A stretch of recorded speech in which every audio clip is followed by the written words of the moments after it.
Hello YouTubers. Today I'm going to show you some of the projects that I've been highlighting in older videos that are now completely dry and what the next step will be for all you paper mache enthusiasts out there. Now this came out really good, the apple leaf. I didn't do the striations like around this area. You could do extra branches here, and I didn't make this perfectly smooth because I want this leaf to have like an antique edge or look to it. This particular leaf is about 5 inches. The next one I'm going to make is going to be about 10 inches in length and 5 inches from side to side. It's going to be much bigger so that it can accommodate the bigger insects that I make, because these are the baby ones. So you see they fit perfect. You can fit, one or two on there. My friend and I also realized you could I'm going to put on the back the wall hanger thing and hang it on the wall. These leaves look really nice. Even not painted, we put up one on the wall and it looked really nice. So later today, when I post another video, I'm going to show this hanging on the wall. Now these are going to be the babies I was talking about. We got 1, 2, 3, 4, 5, 6. This is the one that, the first one that I ever did. And this is the bottom when you seal it. You could hear how hard it is.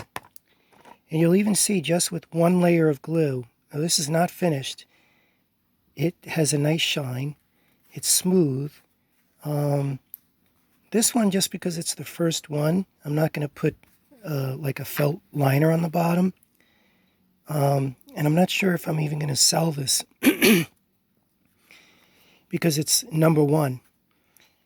What I might do is later on, as these become more popular, maybe save this and, if it really takes off, auction this off in a few years and donate the money to charity. So this is one version of the Ladybug. I have I have the flatter version. This baby is drying. It's not finished. You can see I didn't make a smooth layer. Yeah. No, that's an egg. Sorry, guys. Wrong one. That's this egg here. I'm making Fabergé style eggs. Now, obviously, that's a very big statement to make. And making that, you have to understand that the craftsmanship that went into a Fabergé egg included the use of real gold, real silver, real gems, real diamonds, rubies, emeralds. So I'm not going to be doing that in the initial stage, although I do plan on teaming up with a goldsmith here in New York City, with a goldsmith from the Diamond District. I do have a well-established history in the Diamond District from 30 years ago when I used to sell gold and silver. So I'm very keen on that. This one, I think I might make this as an acrylic swirl egg. They can be made for indoor, outdoor use. The initial eggs, what I'm going to do is just start simple projects and then work with more complex designs as time goes on, more complex materials that are of higher quality. This particular egg, as you can see, is pretty big. It's about 4.5. Oh, actually, wait a minute. No, it's a good 5. It's hard to capture it from the camera. This one's a good 5 inches. I don't have a stringy tape measure to show you that, but it's a good 5 inches. As opposed to this Ladybug, which you can't capture from the angle really well. This is only about 4.5 inches. So when you put this next to this egg, you can see it's bigger. I watched some documentaries on YouTube about the Fabergé egg and found out that they used white opaque enamel.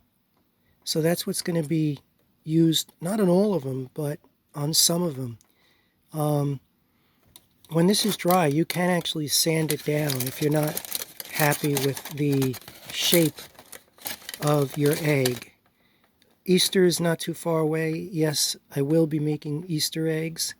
They will come with stands, probably made of the paper mache too, because as you know, the purpose of me doing that paper mache was to upcycle and to use cardboard paper that would normally be recycled, even though, or thrown in the trash. A lot of it's still thrown in the trash, which is then makes a demand for more trees to be cut down. This is a heart that I made from paper mache, and I want to show you. This is the other side is upcycled paper, and I can show you the cardboard here. You can see. And as long as you're using a thin layer and you're not having a prolonged drying process, you're not going to get mold on these. Plus, you should be putting salt in your mixture. You can even put, if you want, you can even put your drying product in aluminum foil. You can sprinkle a little baking, I think it's called baking soda or baking powder. One of them is an anti-mold. That might be a little extreme, but you know what? Better safe than sorry. You can even put salt in the area, the drying area. But if you put the salt on the bottom, remember it absorbs the moisture. So sometimes the moisture will just sit there. So you have to take this out. And it's not a bad idea to pour the salt into a container, because you'll be able to reuse that once that moisture gets out of that salt. There's still going to be salt left. You don't need to throw it out. And then put a new batch in there if you want or you need to. Now you can put on a very thick layer of the paper mache paste on this, but just remember it will take much longer to dry. I do recommend you take a blow dryer if you're going to do that, like I did, and speed up the drying process. So this by tonight should be actually, I would say 90% dry. And then when I wake up tomorrow morning, this will be completely dry. This one, I may not have to put another layer on. I may just be able to take a very thin layer of clay and fill in the finished edges. I can also make these eggs to look like dinosaur eggs. I did some research, and that's going to be a really fun project. In fact, I'm good friends with some very good geologists in Stony Brook University, so I might reach out to them later on in the year for some more complex, highly detailed projects. But I really like that. I'm going to be making much smaller eggs. Those will be Easter eggs. Those eggs, this is about 5 inches, so those eggs will be about 2 inches. I have a couple of real, well, they're not real eggs, but they're eggs made of like some sort of rock mineral. I don't even know what they're made of. I'm going to pull those out today and use those as the shape, as a guide to the shape. And the eggs will be Easter eggs. They'll be acrylic pour eggs, different patterns. I can put different appliques, different designs. I will show you. This, I made my own mold. So this is a fleur-de-lis mold, and I'm going to be making more from the clay. The fleur-de-lis molds or appliques, and I'll be able to put them on anywhere. Hearts, the eggs. I could have fleur-de-lis surrounding the base of the eggs, even put one on the top. I mean, there's no limit as to what you can do with the designs. I could take a fleur-de-lis and put it in the center of the shamrock. So again, here's the cardboard. That's some salt that you're seeing, the white spots. And that's what happens when you use cardboard as the mold. Now, I'm also going to be making the insides, instead of from paper, I'm going to be making the insides of a whole bunch of eggs with cement. I bought a 50-pound bag of cement. And I want to start making those. I'm okay with using, newspaper and upcycled paper for the insides of these, but I want other eggs to have like a lot of weight to them. I just can tell already that, there's going to be different variations and products and price ranges. Some will be paperweights, some will be for design. This one, I'm going to be giving a second layer. This one, try to see if this was going to be, this is going to have to be, I think, a ladybug. Yeah, because I made the base flat.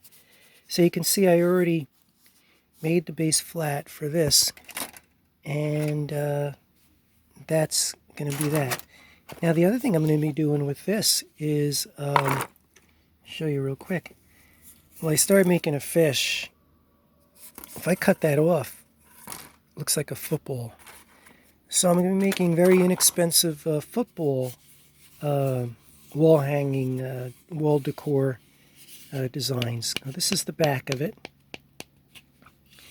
What I think would be really fun is if I leave this part, if I paint this part, and then on the back, leave this, paint this white, but let the customers paint whatever they want on this. So you're getting like 2 in 1. You could paint like a scene here in the back.